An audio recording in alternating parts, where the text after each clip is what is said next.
Greetings, friends. Saudações, amigos! Hoje, ao continuarmos nossa jornada pelo livro O Grande Conflito, retornamos à Alemanha, onde, conforme lemos no capítulo 10, todo o país ficou agitado enquanto milhares de pessoas se perguntavam o que havia acontecido com Martinho Lutero.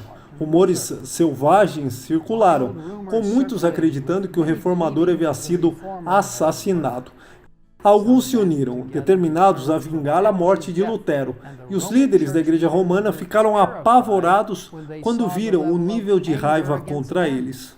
Por fim chegaram notícias de que Lutero estava vivo, embora fosse mantido prisioneiro para sua própria segurança. Isso acalmou um pouco as coisas e os escritos do reformador foram lidos com ainda mais entusiasmo, com muito mais pessoas se juntando à reforma.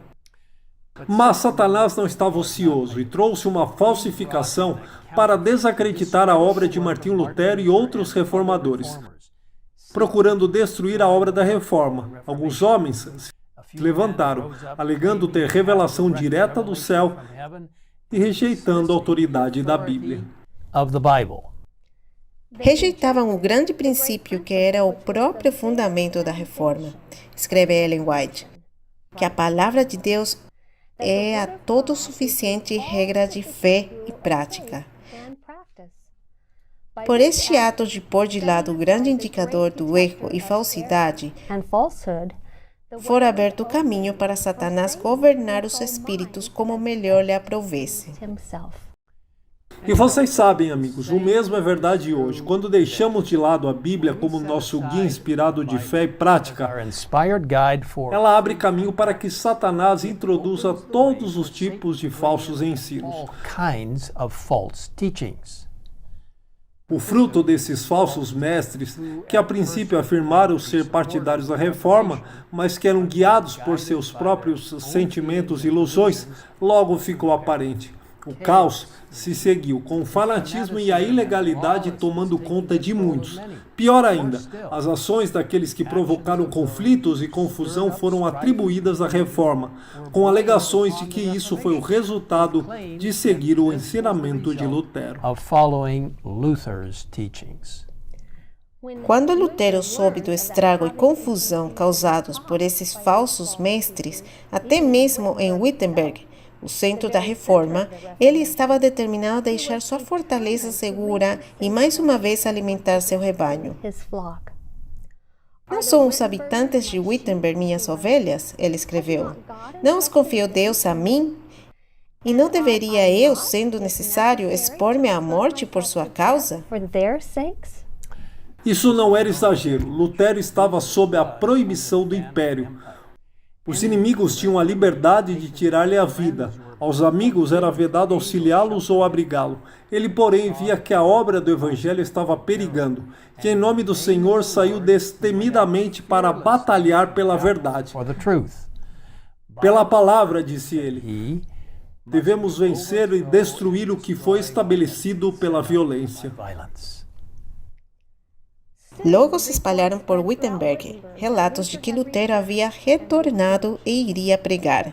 As pessoas se aglomeravam em sua igreja, que estava lotada. Por uma semana inteira, as multidões ansiosas ficaram fascinadas enquanto, dia após dia, Lutero exaltava a Bíblia.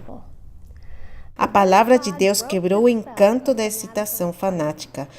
O poder do Evangelho trouxe de novo para o caminho da verdade o povo transviado.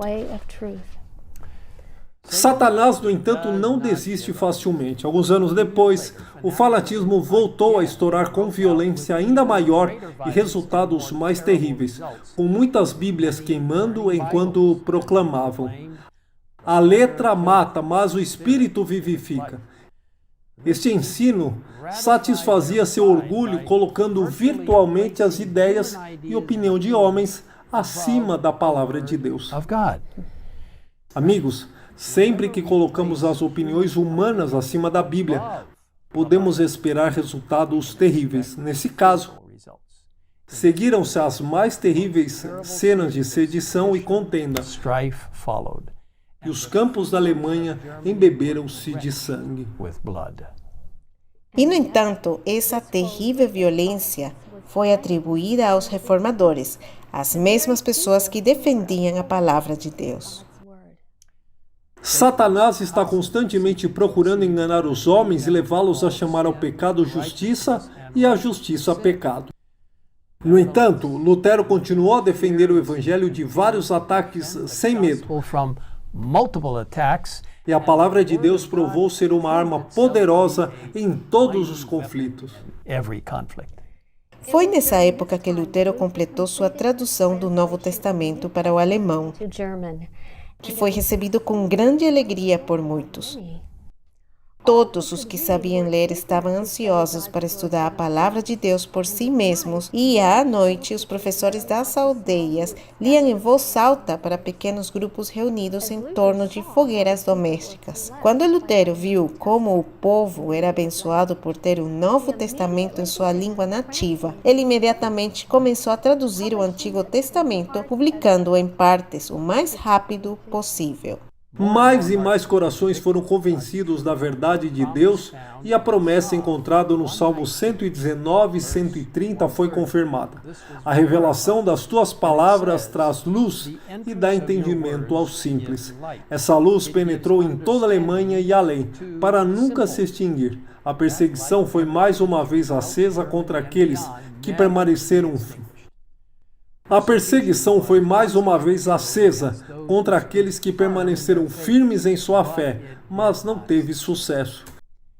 Em vão se invocavam tanto autoridades eclesiásticas como civis, a fim de aniquilar a heresia. Em vão recorriam à prisão, tortura, fogo e espada. Milhares de crentes selaram a fé com seu sangue, e não obstante, a obra prosseguia.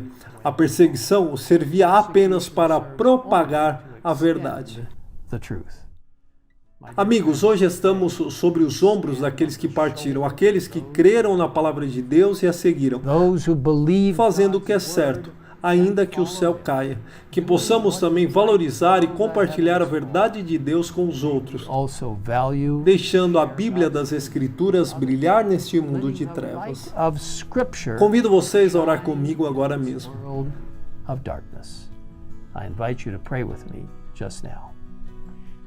Pai do céu, obrigado pela palavra de Deus. Obrigado pelo privilégio de compartilhar essas preciosas instruções e diretrizes da própria sala do trono do céu. Ajude-nos enquanto interagimos com os outros para mostrar a eles os seus preceitos, a sua orientação em nossas vidas, e que a palavra de Deus pode nos trazer estabilidade e vida. Ajude-nos, Senhor, a ficar longe do fanatismo daqueles que podem reinterpretar a sua palavra, quando na verdade eles podem simplesmente distorcê-las para dizer que é algo exatamente o oposto daquilo que a Bíblia diz. Nós simplesmente pedimos, Senhor, que nos guie em nosso maravilhoso trabalho que nos confiou de compartilhar a simples palavra de Deus com os outros. Em nome de Jesus nós pedimos. Amém. Amen.